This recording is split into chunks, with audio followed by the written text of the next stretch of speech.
Acquiring a business? BizNexus simplifies it. Access thousands of updated opportunities in our DIY marketplace or supercharge team sourcing with OmniSource, your all-in-one platform for on-market, off-market, and coming-soon deals. Scale smarter today. Learn more or book a demo at www.biznexus.com.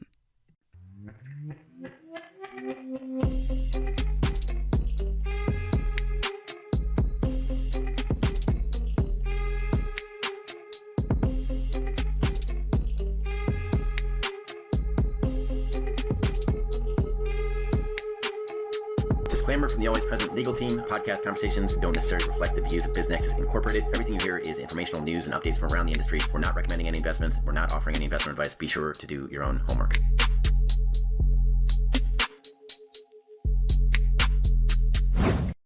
All right, so today we're going to dive into something pretty interesting happening in the middle market. Okay, sounds good. Yeah, so we're going to be looking at, how technology is impacting the valuations of middle market companies. Yeah. And how that's playing into, how they're being acquired. Interesting. Yeah, and we've got some really good insights from Brent Matthews. Oh, yeah, I've heard of him. Yeah, he's a real expert in this space. Yeah. He's been providing debt financing for acquisitions for the last 15 years and focusing primarily on that lower end of the middle market.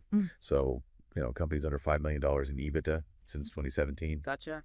He's got a wealth of experience from over 100 closed deals. So Wow. So he's seen a lot. he's seen it all, yeah. Yeah. And one thing that Matthews points out that's really fascinating is that the whole landscape is kind of changing. Oh, really? How so? Well, before this, big tech focused buyers in the middle market, they're mostly looking at ways to improve a company's operations, right?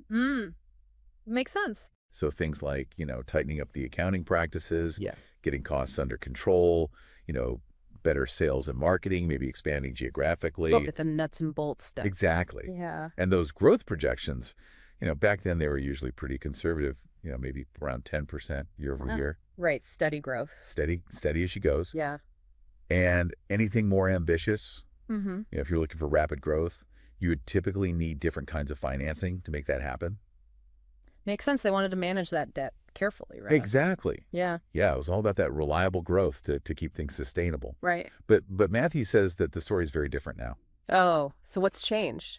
Well, with all this promise of technology, Matthew specifically mentions AI, outsourced coding, plug-and-play APIs, all that. Yeah, it's all the rage now, right? It is. And it's causing buyers to, they're forecasting much higher future revenue and EBITDA for these companies. So instead of that slow and steady growth, they're thinking big. Big, yeah, dramatic growth, not just those small gains. Huh, interesting. Yeah, so, this whole shift brings up some really important questions. Like what? Well, Matthews asks, will buyers, maybe those with real tech expertise, or maybe even those who just think they have it, will they start to overpay for these middle market companies that maybe don't have huge profit margins right now, or maybe their systems are a bit outdated, but they have this potential for, this big tech transformation?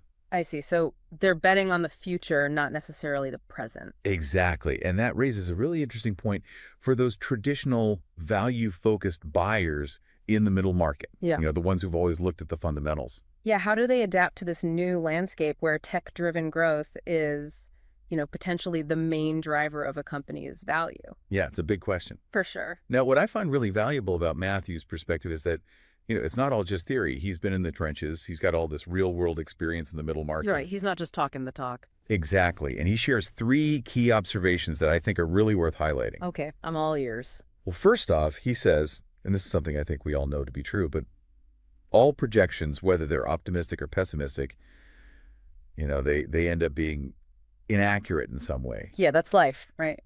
It is.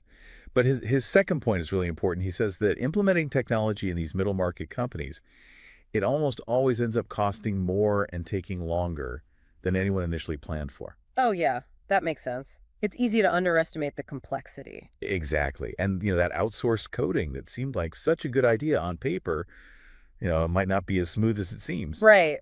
There's always unforeseen challenges. Always. And then his third point is, he emphasizes that in today's business environment, which is constantly changing, especially in the middle market. If you don't invest and you don't adapt, you're going to get left behind.